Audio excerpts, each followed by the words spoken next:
Hello and welcome to this week's Women's Football Chat. My name is Chris Gadsby. I'm here every Thursday at 6 p.m, bringing you the very latest from the third and fourth tiers of women's football here in England and Wales. That's the FA Women's National League. Been another busy week. We had midweek games. We've got plenty of news to talk about. We've got the the plate semi-finals to go through as well. Bit of movement, quite a lot of movement in one of the leagues particularly. And some unfortunate news as well. But we'll get onto that in the middle of the show. So before we go any further, let's get straight down to it with the results from the Northern Premier Division, as we always do to start these programmes. Brighouse Town, a big 5-0 victory over AFC Fylde. I would love to know where Brighouse Town's form has come from, because they've been so good since Christmas. And I don't think anybody particularly wants to face them at the moment. A 5-0 victory, as I said, over Fylde. 2 for Drew Green, 1 for Lucy Sowerby, 1 for Monique Watson, and 1 for Dulcie O'Connor. Now, don't forget, it wasn't that long ago, and we'll have a look at it more when we look at the table in a few moments, that we were going up. Brighouse going to get dragged into kind of a relegation battle here. Not anymore. They've completely turned their season around. Obviously, they've got all the off-field stuff going on. As and when there is news on that, we'll bring it to you. But on the pitch, they've been doing so well since Christmas. So a 5-0 victory for them over Fylde. Wolves, rather unsurprisingly, a 6-0 victory over Loughborough. 4-0 up at half-time in this one. Helen Dermody, Jade Cross, Destiny Toussaint and Katie Johnson all getting goals in the first half. Amy Dickin with 1 in the second half, as well as a penalty to Anna Morfitt in the 82nd minute. So Wolves getting themselves the job done by half time, and then just adding a couple more on in the final 10 minutes or so. But Forest keeping that gap at the top. They win by 3-0 over Huddersfield Town. Charlotte Steggles kind of bundling one only just over the line that was given by the assistant referee in the 20th minute. And then another 2 for Charlotte Greengrass, who just can't seem to stop scoring at the moment, in the 62nd and the 74th minute. And West Bromwich Albion 3, Liverpool Feds 1. Goals to West Brom in this one: Hannah George, Lucy Newell and Shannon Stamps. Ellie Fletcher with the goal for Liverpool Feds just after the hour mark. But they go down by 3-1. Of course, Burnley not playing this weekend because they were they should have been in County Cup action, but they were given the away walkover. But that was only decided a couple of days before Sunday. I think it was Friday that was announced, so not enough time to rearrange a league game for Burnley. What it means for the table: Wolves and Burnley keep doing this swapping because they aren't playing at the same time. Haven't seemed to for the last 2 or 3 weeks. So Wolves win a game, they go back second, and the next week they don't play, and Burnley win a game, so they go back second, and flipping it like that. So Forest still 5 points clear at the top of the table. Wolves, as I said, 5 behind them, but with 1 game in hand, so that could go down to 2. It's Burnley who are 2 behind them, with 2 games behind them, 6 points behind, so they can draw level. Forest will have the better goal difference, but Burnley are in a good situation here, because Burnley know, with a game against Forest to come, if they are to win the remaining 9 of their games, they'll win the league. So Burnley, it's entirely in their hands, in the same sense that it's entirely in Forest's hands. If Forest are able to hold Burnley to a draw because of that goal difference that's currently 18 better when the two sides play each other, and that is at Forest as well, or if Forest are able to win that game, then it really is all down to Forest to lose, really. Brighouse Town remain in 5th, but as you see there, as I said, 6-8 weeks ago, we were wondering if they were going to get dragged into a relegation battle. They then won 6 league games on the bounce and drew the other one. They've got 19 points out of the last 21 available. and now have got themselves 16 points clear of the relegation zone. They're up in 5th, top half of the table. Yes, they've played more than everybody else. They've only got 5 games to go, but they are no longer in a battle, and it's just a case of seeing out the season for them. Towards the bottom of the table, West Bromwich Albion jump over Fylde with that victory over Liverpool Feds, who are still hovering just 2 points above the drop zone, and Bournemouth St Michael's have a game in hand on them as well. Loughborough Lightning, 7 games to go. They are 10 points away from safety. That goal difference doesn't help them either. They desperately need to pick up some wins, do Loughborough Lightning, something they haven't done all season yet. If we look at the fixtures that they've got coming up as well, they've got a County Cup game on the horizon. They've got Stoke who are in the bottom half. Forest is going to be difficult. West Brom are in the bottom half. Liverpool Feds are bottom half. Boldmere are bottom half. Fylde are bottom half. They have games. 5 out of those 7 games are against teams in the bottom half. So they are able to string some results together, potentially, our Loughborough, but they need to start doing it relatively quickly.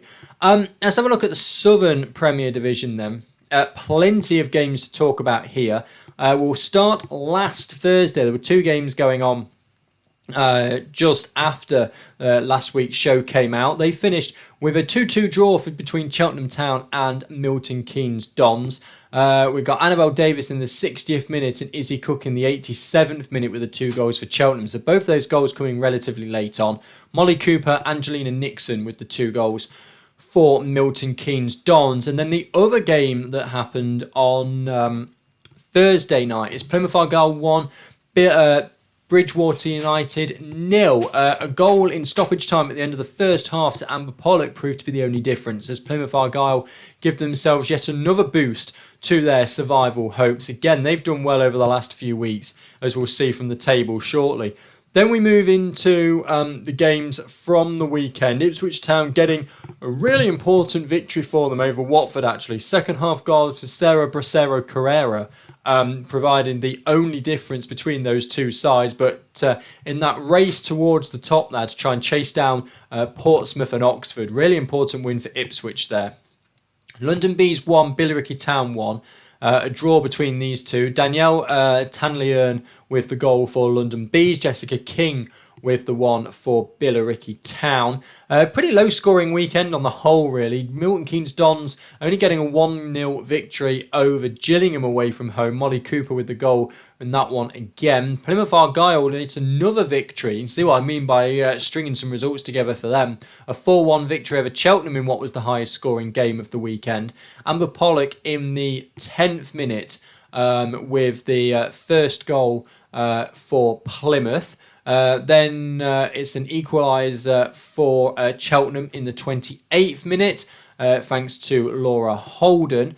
Then in the 42nd minute, an own goal. In the 39th minute, Lily Greenslade, my apologies, made it 2-1 to Plymouth. Own goal in the 42nd minute made it 3-1 to Plymouth. And then Charlotte Whitmore, 5 minutes from time, made it 4-1. And Plymouth comfortably in the end coming away winners. And then finally, one game last night, Ipswich Town, another 1-0 victory over Billericay Town. So that's Ipswich Town's second 1-0 victory of the week, 6-point week for them. And we'll see what it means for the table. They go back above Watford. Ipswich Town are now back in third. So the table then, Portsmouth still at the top, but they've still played more games than everybody else. That is going to get slightly nullified this weekend because, of course, Portsmouth not playing. They've got to come up to the East Midlands for their cup semi-final. So Oxford United in second. Again, they didn't play. They've got 2 games in hand over Portsmouth, and they're only 1 point back. Ipswich Town now 2 points behind Portsmouth with a game in hand as well, so they're pulling themselves into the conversation. Watford with 2 games in hand on Portsmouth and 5 points back. And Watford still with a game in hand over Ipswich and only 3 points behind them. They are level though with Oxford and are 4 points behind them. However, there is still plenty of twists and turns to be had in this Southern Premier Division title race because Watford and Oxford still have to play each other, which is going to not completely, but almost eradicate that 4-point margin if Watford were to win it. You sense that, see, if Oxford are to win that and then it goes to a 7-point gap, then it's a bit much for Watford to try and overhaul. But that's the situation at the top. Down towards the mid-table, Milton Keynes Dons go above Gillingham with that victory. They are now 4 points away from safety, but certainly not safe yet. The one thing Milton Keynes Dons have to their advantage is the fact that they've still got games in hand over those below them. But you can just see how close it is. Bridgewater United said having a defeat in there to Plymouth. Plymouth have now climbed themselves out of the relegation zone with a 6-point week. They are now in 9th and they are 2 points clear and they have a game in hand. London Bees stay where they are. Bridgewater United drop by a couple of places. They're into the relegation zone by a single point with 7 games to go. Crawley Wasps didn't play in the league this weekend, so that's the games in hand against them have pretty much been used. They're 7 points away from safety, 7 games to go. So Southern Premier Division, close at the top and at the bottom. So particularly with a 4-horse race at the top, probably one of the more exciting leagues that we are going to be covering over the next couple of months. Let's go through into Tier 4. Let's have a look at Division 1 North. We're going to start with the weekend games. Norton Stockton Ancients getting an important 1-0 victory for them over Bradford City. Maddie Myers on the hour mark with the difference there for Norton Stockton Ancients. No real surprise in Durham. Durham Sestra beating Chorley by 4-0. Opening the scoring in the first minute with Faye Dale. She then got her second in the 17th minute. Hannah Sophie Greenwood in the 64th. And Poppy Pritchard in the 85th minute. 4-0 Durham Sestra beating Chorley. Barnsley, 1-0 victory over Stockport County. Emily Pierpont with the goal in that one. And then last night, York City 1, Hull City 3 in front of over 800 people on a midweek game. Great effort there from York, but they fall by 3-1 to York City. Of course, that game was only last night, so there isn't the information on full time yet because they have 3 days to put the information on. What it means for the table is not a huge amount. The only movement really is down towards the bottom. Norton Stockton Ancients with that victory over Bradford have gone up a couple of places and made it an 8-point gap for them now between themselves and the bottom 2. It's now a 6-point gap for Bradford to try and overturn just to catch up to Chorley. They have 7 games to go. Chorley have 6. So there is that game in hand that Bradford have got at their disposal. Merseyrail are 8 points away from safety at the bottom now. They've only got 5 games to go. But as we've mentioned in previous weeks, they do have games against the teams around them to be able to try and pull that back. Similarly, do Bradford actually. Yes, they've got that game in hand as we've been talking about, but they've got in their next few games, in fact their next 3 games, they've got Chorley, York and Merseyrail. So they play the other teams around and they could pick up victories there, and all of a sudden that relegation battle starts to look a lot more interesting.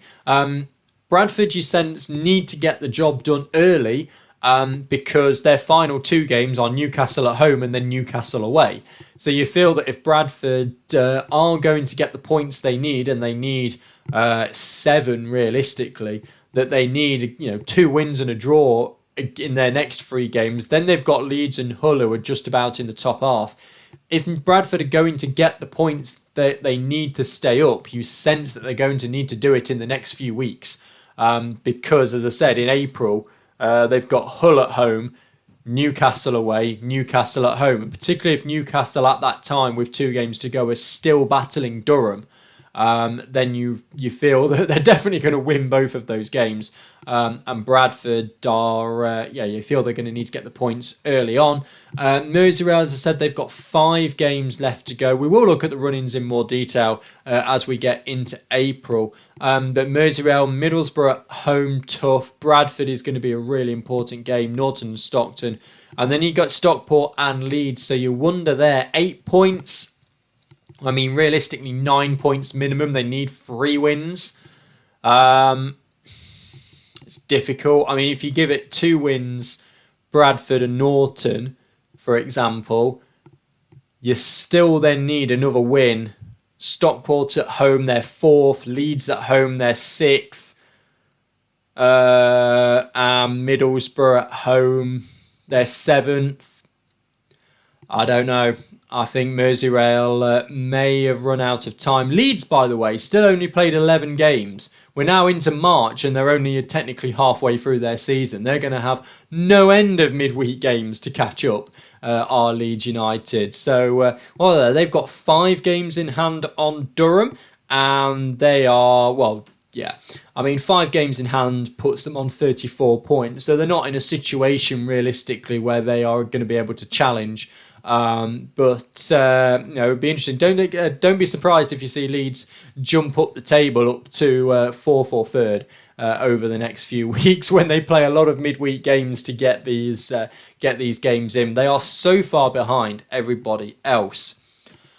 Let's move through to the Division 1 Midlands because there's a huge amount to talk about here. There were 3 games last Thursday, plus then midweek game. Plus then the weekend games as well. So let's get straight down to those Thursday night games. Lincoln City 1, Peterborough United 2. Chantel Robinson goal in the second half for Lincoln City. Tara Kirk 52nd minute. Jessica Driscoll 90th minute with the goals that end up winning it for Peterborough. Great victory for Northampton Town 5-0. Over Leafield Athletic. A brace for Alexandra Dix, 35th and 37th minute. Kimberly Farrow in the 56th. Jade Bell in the 70th and Mia Richards in the 71st. And a slim but 3 points all the same victory for Doncaster Rovers Bells over Sheffield. Holly Hounslow with the goal in that one. Then we go through into the weekend. And Doncaster Rovers Bells with the 3-0 victory over Lincoln City, so 6-point week for them. Riley Johnson, Nadia Khan and Sophie Brown with the goals for Doncaster. Leaford Athletic 2, Sporting Cows at 4. Goals in this one, plenty of goals in stoppage time at the end of the first half. In fact, the first 2 goals of Sporting Cowsers in stoppage time. Olivia Woolston to put them in front on the 27th minute. Then Stephanie Weston in the 3rd added minute and Molly Wright in the 4th added minute. Really had a sucker punch to Leafield Athletics' hopes in this game. 3-0 at half time. So, I would say the added time board goes up, but it doesn't. But they go into added time at the end of the first half, 1-0 down. They're fully in this game. And then they go in at the break, 3-0 down. They did pull one back early in the second half. Jessica Lowe in the 47th minute, but then Sky Owen, just after the hour mark, made it 4-1. Jessica Lowe did get a second with 19 minutes to go to make it 4-2. But Sporting Cowser had done the damage. 4-2 scoreline again. Peterborough United against Leek Town. Peterborough 2-0 up in this one at half-time. Tara Kirk and Jessica Driscoll, 23rd and 32nd minute. Then Leek Town pulled one back. Cassie Hyde, 20 minutes from time. Then Megan Lawler in the 76th minute. Jessica Evans in the 85th minute made it 4-1. And although Paris O'Connor got one back in added time at the end of the game, wasn't enough. 4-2 Peterborough lead that one. Wemtown 3, Northampton Town 1. Northampton Town took the lead in this one. Alexandra Dix in the 28th minute. They were 1-0 up at half-time. The great second-half performance from Wem. Kimberly Bebbington, Katie Doster and Elise Gindra with the second-half goals to give them the victory. And we'll see what that does for the table in a moment. And finally, superb away victory for Sheffield as well. Mariah McIntosh and Brooke Smith with the goals for them as they win away at Solihull Moors by 2-1. Abby Jackson with the only goal for Solihull. But really interesting results in Division 1 Midlands, and you'll see what it's done for the table. There are only 4 teams that are in the same space in the league as they were this time last week, one of which is Stourbridge, and that's because they didn't play. Stourbridge still at the top. They're now level on points there with Doncaster Rovers Bells, who move into second, but Stourbridge have a game in hand and a significant goal difference advantage. So Sporting Cows are dropped to third. Sporting Cows, they dropped to third despite the fact that they won. That's because Doncaster played twice, so they've overtaken them, and Doncaster have 3 games in hand on Sporting Cows as well. Peterborough United, their 6-point week puts them up 4 places. They are now in 4th And they've got 4 games in hand on Sporting Cowser, who are 6 points in front of them. So Peterborough could lift themselves up into third. They are too far back, in my opinion. They're 8 points behind Stourbridge without any games in hand. So they aren't too far back to think about mounting any kind of title challenge. But great week for Peterborough, up 4 places. Because of that, Solihull Moors and Leaford Athletic also drop a place. Northampton stay where they are, and Lincoln drop 2 places. Northampton Town, of course, with that defeat to Wem Town, but the victory over Leaford Athletic. So they stay where they are. Sheffield are up a place after that great victory over Solihull Moors. Leek Town drop a place after their defeat. But then Wem Town with that victory as well. Just gives themselves a little bit more hope, because they've got a game in hand over Leek Town now, and they're only 2 points behind them. So, Wem Town, if they win that game in hand, the goal difference is in their favour as well, could find themselves out of the relegation zone. Now, Long Eaton United down at the bottom could well be the first team relegated this season, and it could happen from the next time they play. Wem Town, for example, they have this game in hand, but Wem Town have got Long Eaton United this weekend. I know we're going to come on to all the fixtures in a moment, well, later. Wem Town have got Long Eaton United. If Wem Town win that game, they move on to 17 points. So the gap will be at least 14 points for Long Eaton United. However, Leek Town have got Sheffield. If Leek Town beat Sheffield and Wem beat Long Eaton United, the gap will be 15 points for Long Eaton United to catch, with 15 available.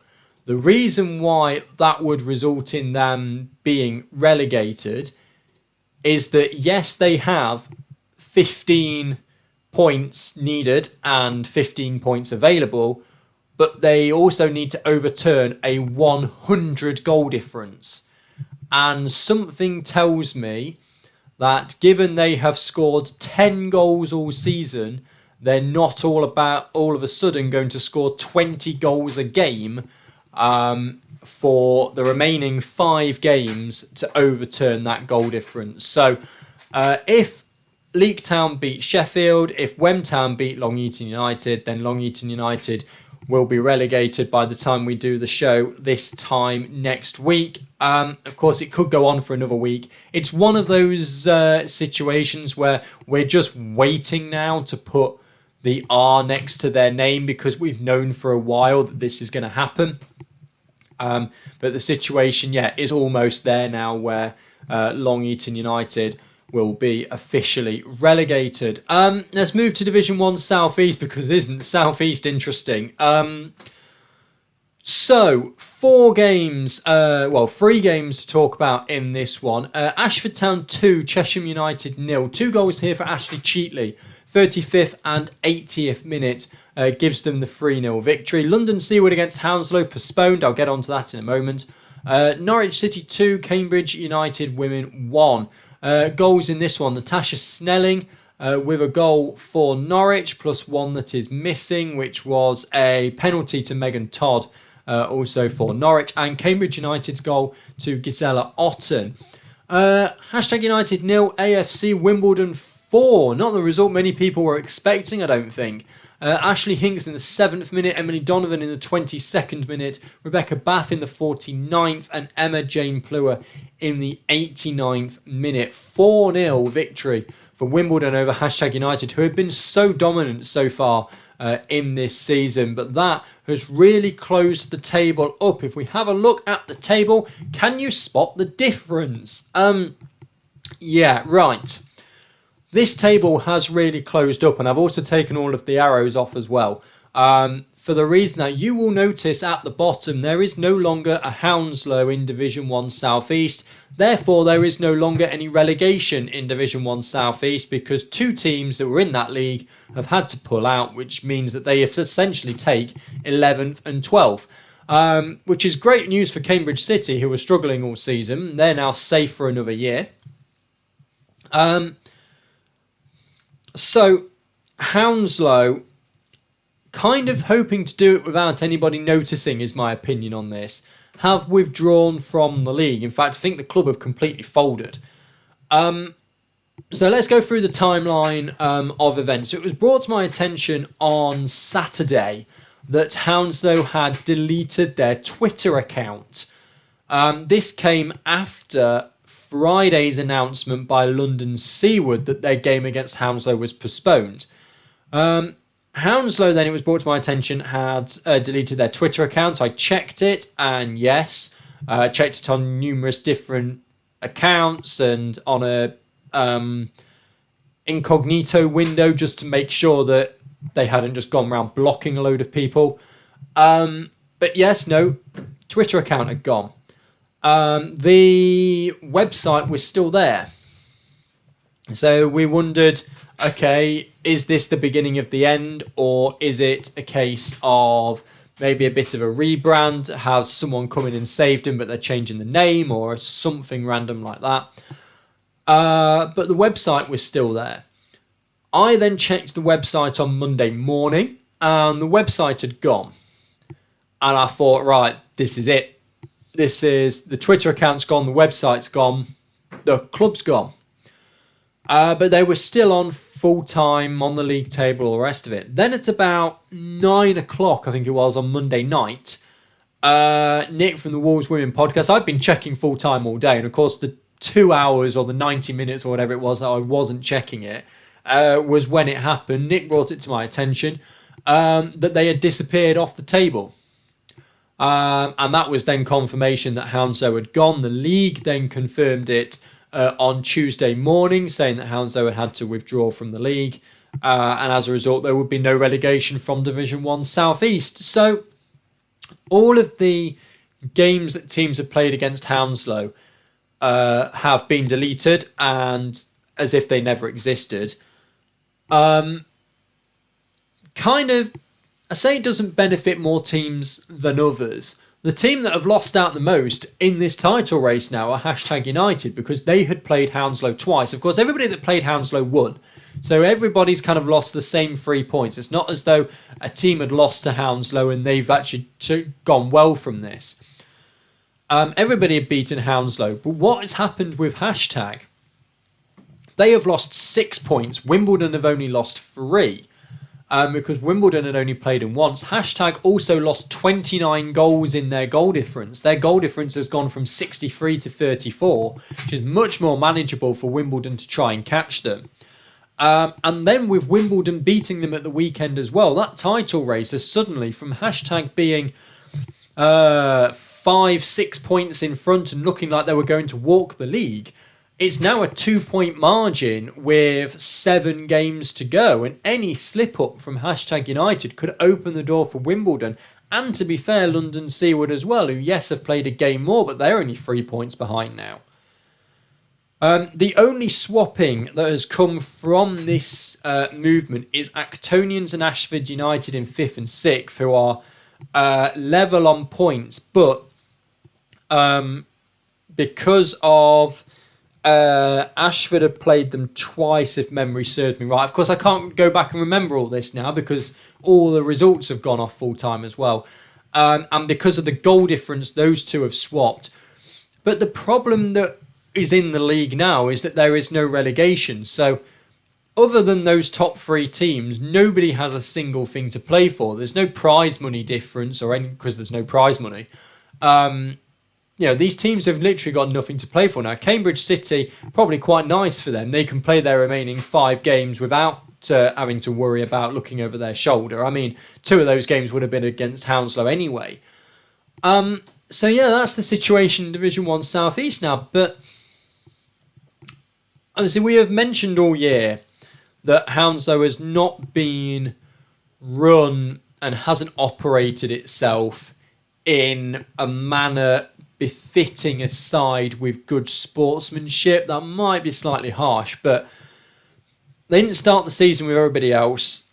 The manager came in, didn't get to a game, then left 6 weeks later. They registered 39 players over the course of the season. Now, just for reference on that, and I know it is a completely different league, Forest have played 23 players this season. Wolves have played 26 players this season. If we'll have a look at, and I'll just look at this now, Hashtag United have played 29. So Hounslow kind of fielding a completely other team. They could have fielded 3 teams, but players were playing like one game and not playing again. And then, so that happened. They were in the league, getting thumped by double digits every single week. Then, so Wyndham Town left Division 1 South East. They put their statement out and said, look, we got promoted. It was great. We tried Tier 4. Unfortunately, we can't manage it. And we're going to have to withdraw. And that was in end of September, October. No, it must have been in September because they weren't in the determining round of the Cup. But Hounslow were leaving games to the last minute, starting with 10 and then not carrying on at half time.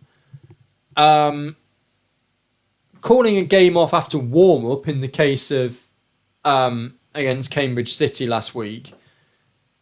And then they just kind of delete everything with no kind of announcement or anything.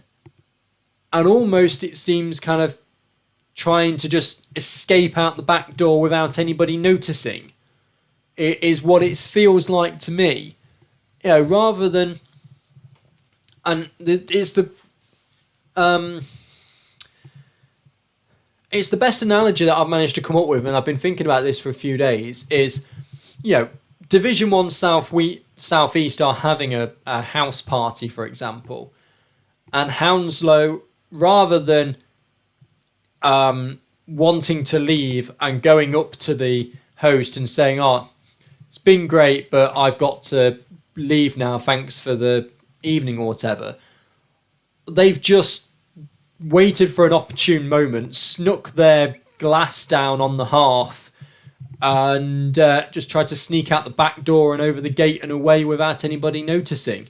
That's what it feels like. So honestly, it's sad that a club has folded, and we never want to see a club folded. The way it's been done just doesn't leave a good taste in the mouth. And we had teams fold last year, but this is the first time that we've had 2 teams in one league fold, which means the league no longer has any relegation, which is, as I said, it kind of doesn't leave much for the teams to play for. Everybody apart from the teams vying for promotion. So we'll have to see what that kind of does for results and stuff over the next few months. But what it has done from my giant whiteboard is basically put a lot of gaps in the Division 1 South East schedule, because if they really wanted to, the league could schedule all these fixtures in Division 1 South East to be done by the end of March, but they want it to go to the end of April with everything else, so teams are going 2-3 weeks without a game. But it is what it is. Right, let's go through to Division 1 South West. Division 1 South West, 2 games from last Thursday. We're going to start with Maidenhead United against Swindon Town. That was a 0-0 draw. So Portishead Town against Larkhall Athletic, 1-0 win for Portishead. Alana Torrington in the 36th minute with the goal for Portishead. Moving through into the weekend, Exeter City 3-0 away victory against Keynsham Town. Sarah Stacey 43rd minute, Chloe Gilroy 79th and Phoebe Baker 85th minute with the goals for Exeter City. Larkhall Athletic then get themselves a victory, 2-1 over Swindon Town. Mia Sparks 8th minute, Annabelle Colston equalised for Swindon 10 minutes before half time, and then Chloe Snook in the 75th minute, giving Larkhall Athletic the 2-1 victory. Moneyfields with a narrow but all the same victory over Maidenhead United. Kimberly Whitcomb in the, it doesn't say when, but Kimberly Whitcomb with the goal for Moneyfields. Chelsea 0, Portishead Town 2. Goals in this one to Portishead, both coming in the first half. Rosie Hill in the 12th minute, Ellie Stripple in the 44th minute. And finally, from last night, Southampton women 4, Chelsea 1. Of course, there isn't the information about that yet. Division 1 South West then. The table, only one movement. Portishead Town up a couple of places over Maidenhead United and Keynsham Town. Portishead have given themselves a 6-point gap back to Larkhall Athletic, who with that victory have given themselves just a bit of hope, but they have played at least 2 games more than the teams they're trying to catch. Keynsham Town have a 3-game advantage, although one of those is tonight against Cardiff City.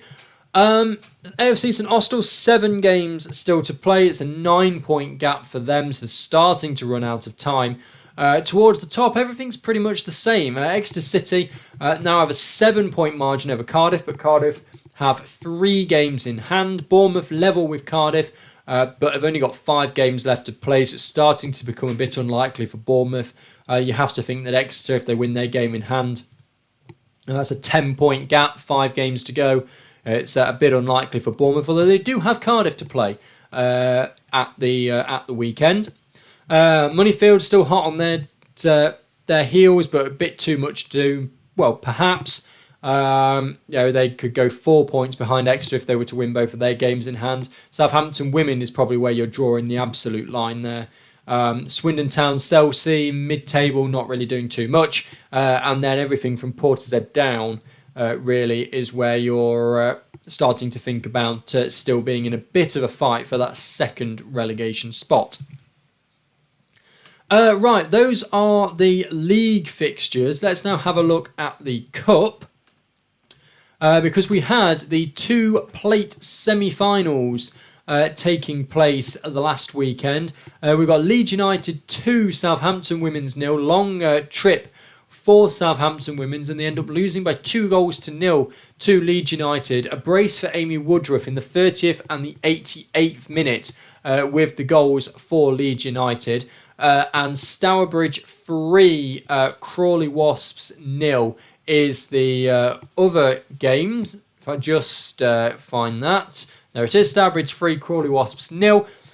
2 goals in the first 26 minutes. Millie Rogers in the 20th, Amber Earson Lawrence in the 26th, Neve Deasy in the 58th.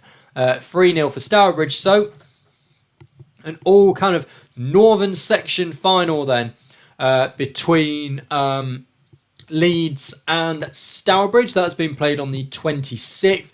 Not the same situation in the reserves. That's Newcastle against Portsmouth. So 2 teams that probably couldn't be further away from Solihull. Are taking part in the reserve plate final. Leeds United against Stourbridge. I'm going to hopefully go to that game. I'll see if things happen. At the moment, that's a completely free weekend off for me. So it's whether I take that and go to Leeds against Stourbridge. Although I think it might be a nice day. So even if the weather's not there, get over to the plate final. Do I have an allegiance? Stourbridge. I think I want to win. A, they've come on the show a couple of times. B, they retweet about the show every week. So I'm going to go with Stourbridge. And I think they go into that favourites as well, being top of Tier 4. But great that it's being contested with 2 Tier 4 sides. I mean, it would be also easy, for example, and we have seen it before, where a Tier 3 side just gets a bit unlucky or something in the determining round, end up in the plate competition. I no disrespect to Forest, but it kind of happened to Forest last year, where they were like 3rd in the Northern Premier Division and doing quite well in there, and they just kept coming up against Tier 4 sides in the plate and ended up winning it. So yeah, good opportunity. Stourbridge still on for the triple, of course, with League, Plate and County Cup. It's a great weekend for them. So yeah, that's coming up in the 26th. One final result to go through. FA Cup 5th round. Of course, this is the end now of my coverage of the FA Cup this year. Because of no more FAWNL sides in it. Because Cardiff fought valiantly but lost by 6-1. Ingrid Ireland with a great goal, must be said. with their only goal, where they lost by 6-1. Other results in the FA Cup, I'll run through them. Man United beat Durham 5-0. Birmingham, after extra time, beat Charlton by 1-0. Spurs and Reading. Reading went through on a 5-4 penalty shootout. Chelsea beat Arsenal 2-0. Brighton Hove Albion 5, Coventry United 0. Manchester City beat Bristol City 8-1. And Aston Villa 7-6 on penalties beat West Ham United. So you've got 6 Super League teams and 2 Championship teams in the quarter-final. But that's when my coverage of the FA Cup finishes. Because, no more FAWNL sides in it. We will pick it up again next year. Right, let's then have a look at some of the news that is coming out. I know we've been going for 40 minutes already. It gets exciting when you get to this time of the year. Some of the news then that's happened over the past week. Let's start with Crawley, who have announced that they are going to merge with Haywards Heath Town and will be playing at Hanbury Park moving forward. This is a club statement from owner and chairman Jack Isles. They are merging and sharing governance responsibility with immediate effect. Now, I don't know yet, because this was the last thing that came out, whether there's going to be a name change. I suspect there may well be. Whether that's going to take effect next season, you would suspect it will. They'll stay as Crawley for their remaining 7 games. But what he says is, as I'm sure many are aware, it is becoming increasingly difficult for a club without a home to continue to compete in the FAWNL, and we have seen that. The rising costs of running a club of this status and the introduction of minimum standard requirements for this level of football have meant that a plan was needed in order to become sustainable and create a suitable pathway for all the incredibly talented young Wasps at the club. After several months of talks between several clubs, it has become clear that Haywards Heath Town is the right move and an exciting new partnership for Crawley Wasps FC. Steve Isherwood and his team are incredibly passionate not only about Wasps, but the future growth of women and girls football in the area, and they have already shown Haywards Heath Town commitment to the club with the use of facilities and investment into the first team. Our talented and competitive youth section will continue to play and train at Ewhurst playing fields in Crawley for the foreseeable future. Further details will be announced internally to all club members in the coming days. I look forward to working with Steve and the team at Haywards Heath Town as we look to grow and now compete on an equal footing in the FAWNL. Interesting what he's saying there about the new minimum standard requirements. They are extensive, and we are seeing now. I mean, how many of the teams? I won't go through it now. I will look at a different time. How many of the teams are not linked? How many teams doing well in their leagues are not linked to a men's side that are also doing well in that? I mean, take the Northern Premier Division. Forest Prem, Wolves Prem, Burnley top of the Championship, Derby in League One. Brighouse are the ones that, are fifth in the North, and they've achieved that by going on a great run of form.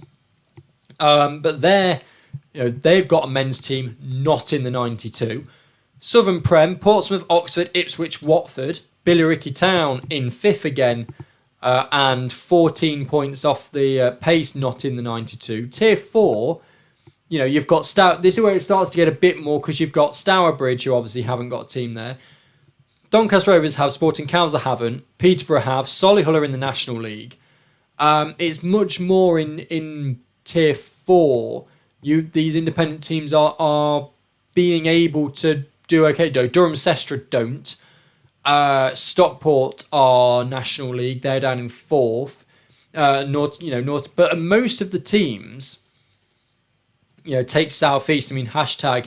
They haven't got a team in the 92, but we all know about hashtag United. Then you've got Wimbledon, London Seawood are independent. They can obviously compete there. Crawley Wasps are currently at the bottom of Tier 3.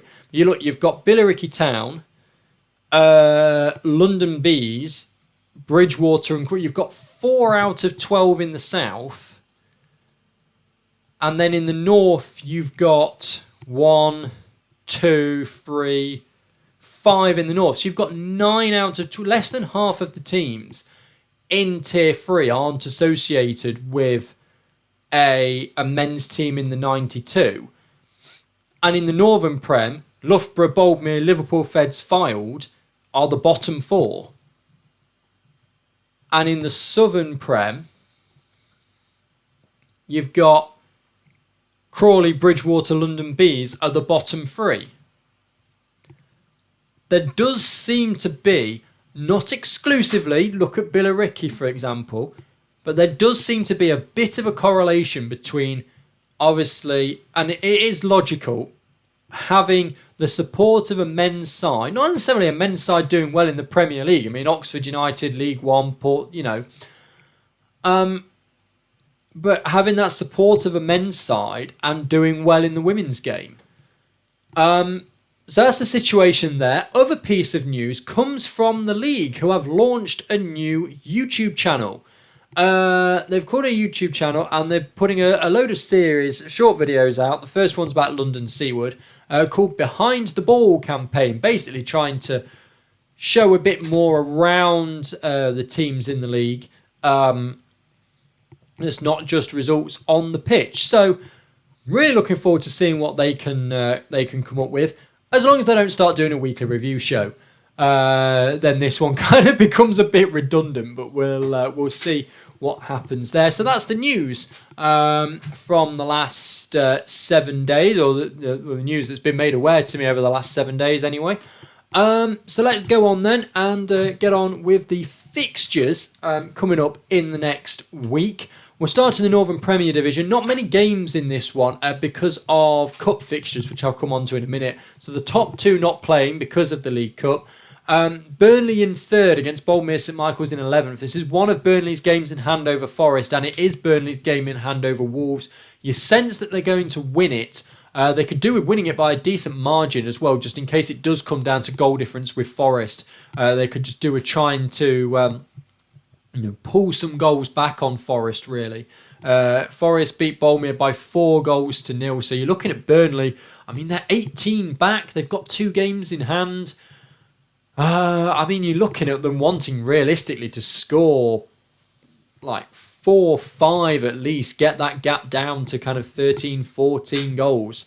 Because this is one of the games in hand. Obviously, once Forest starts scoring again, it's going to be difficult to overtake them. So you're going to want a good 5-6 goals in this game of Burnley. Derby against Huddersfield is 4th against 6th. Could kind of go either way. That I suspect Derby will probably win it. They're a bit too far back though, 8 points away from Forest, and they're level. So level on games played. So they're going a bit too far back. Plus, of course, they will have played a game more after this. Liverpool Feds against West Brom, important game down towards the bottom of the table. That's 10th against 8th. And Stoke City in 7th, hosting Loughborough Lightning in 12th. Loughborough desperate for a win. Southern Premier Division, 5 games to talk about. Just Watford and Portsmouth missing in this one because they're in the Cup. As everyone else is playing, Bridgewater United in 11th against Billericay Town in 5th. Ipswich Town against Plymouth Argyle, that's 3rd against 9th. Plymouth Argyle, they're 2 points above the relegation zone at the moment, but against Ipswich away from home, it's going to be tough. Obviously, Ipswich, if Oxford don't beat Crawley, although I suspect Oxford are going to beat Crawley, could go top. Portsmouth, I suspect, because they're not playing, will drop down to 3rd this weekend. So London Bees against MK Dons, that's 10th against 7th. Oxford United in 2nd against Crawley Wasps, as I've mentioned, they're down in 12th. Gillingham in 8th against Cheltenham Town in 6th. 3 points separate those two sides. Gillingham have a game in hand. And their goal difference is better. So a win against Cheltenham, they could well go up a couple of places in the league. Then we go through into Division 1 North. 5 games to talk about here. Chorley against Bradford City. Really important game down towards the bottom there. You feel if Chorley win this game, they get on to 18. There'll be 9 points clear with 5 games to go. We've mentioned already how Bradford need to pick up these victories against these teams around them now because they've got 7 to go and their final 2 are against Newcastle. Hull City against Durham Sestra, that's 5th against 1st. Merseyrail against Middlesbrough, 12th against 7th. Merseyrail again need points, need them quickly. Newcastle United against Leeds United, 2nd against 6th. Leeds United buoyed by having just gotten to the plate final. Could they potentially cause an upset? And Norton Stockton Ancients against Barnsley. That's 8th against 3rd. Norton Stockton Ancients currently 8 points clear. Kind of sense that may be enough, particularly because they've got those teams to play. But if they can pick anything up against Barnsley, who are currently in 3rd, it will help them out tremendously. Division 1 Midlands, Northampton Town against Sporting Cowser, 7th against 3rd. Sporting Cowser, yes, you could argue still in a title fight because they're only 2 points off the top of the table, but they've played 4 games more than Stourbridge. Sheffield against Leek Town, really important game down towards the bottom, 9th against 10th. Stourbridge against Doncaster Rovers Bells, that's the really important game at the top. Doncaster Rovers Bells win that game. They essentially nullify Stourbridge's game in hand, although Stourbridge do have a goal difference advantage of 16 at the moment. But if Doncaster Rovers win that game, they go 3 points clear of Stourbridge. Stourbridge have a game in hand. All they're doing is pulling back level, and the pressure is really on them because any slip-up from either of those two sides could hand the other one the title. At the bottom as well, Wemtown against Long Eaton United. As I said, if Wemtown win that game and Leek Town beat Sheffield, then Long Eaton United are down and into Tier 5. Solihull Moors against Peterborough United is, and I don't want to be a bit harsh here, but it's a bit of a nothing game. 5th versus 4th, bit too far away. Of course, anything can happen in football. There's still 10 games to play for Peterborough United, and they're only 8 points back, so anything could happen. But they'll want to keep scoring, but I just can't see them at this point of the season coming from that far back. Prove me wrong though, Peterborough, because I'd love to see it. It'd be a great story. Division 1 South East, 4 games to talk about here because of course now we have only got 10 teams in the league. Wimbledon in 2nd against Cheshire United in 9th. Can see Wimbledon winning that one. Cambridge City against Actonians. That is 10th against 5th. London Seawood against Ashford is 3rd against 6th. And Hashtag United against Norwich 1st against 4th. Wimbledon now will really be hoping that the teams around them, having now shown that Hashtag United can be beaten, other teams around them may take a point or two, even if it's only a draw. That will help Wimbledon out, get them level on points if Wimbledon can win. So I think actually now Hounslow dropping out the league has made Division 1 South East far more exciting because it looked for all the world as though Hashtag were just going to stroll to victory. And now it looks like they may not. But we'll have to see what happens in that one over the next few weeks. Right, Division 1 South West, finally, we'll wrap it up. 1 game tonight, Keynsham Town against Cardiff City. That's 10th against 2nd Cardiff. This is one of their 3 games in hand over Exeter City. They're 7 points back, but Cardiff know if they win every game between now and the end of the season, their remaining 9 games, they win the league. AFC Austell against Swindon Town, 12th against 6th. Then at the weekend, 2nd against 3rd, Cardiff City against Bournemouth. Big game there because if Bournemouth win it, that puts a real dent in Cardiff's title challenge. If Cardiff win it, that pretty much ends Bournemouth's title challenge. Keynsham Town against Maidenhead, 10th against 9th. Both can't win. Good opportunity for Larkhall, apart from the fact that they're hosting Exeter City. If it was any other team, Larkhall might look to capitalise, but against Exeter City, I just can't see it. Moneyfields against Southampton Women's, 4th against 5th.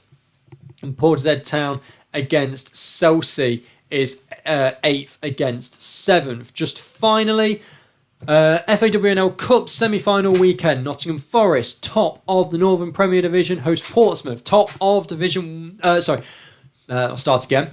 Forest, top of the Northern Premier Division, host Portsmouth, top of the Southern Premier Division. Great game that's going to be. And then Watford, currently 4th in the Southern Premier Division, host Wolves, 2nd in the Southern Premier Division. Who are the favourites in this one? Well, for me, I think the Forest are slight favourites over Portsmouth for the pure reason that Portsmouth, to me, their league position, as we have said, is slightly elevated because they've played more games than everybody else.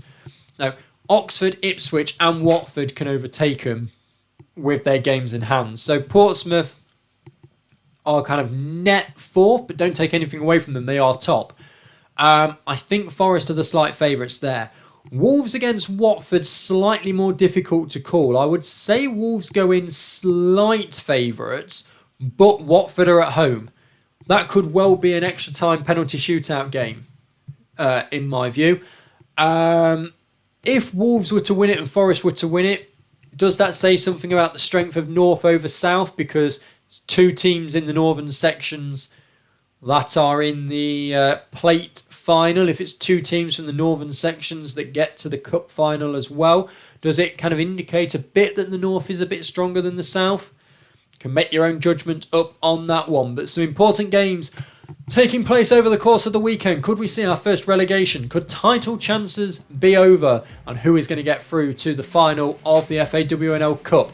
Thank you very much for watching and or listening. As always, keep supporting your local women's football team. I'll be back next Thursday at 6 p.m. to bring you all the very latest, and we'll find out just what's happened in those crucial games. Thank you very much for watching and or listening to this week's Women's Football Chat, and goodbye.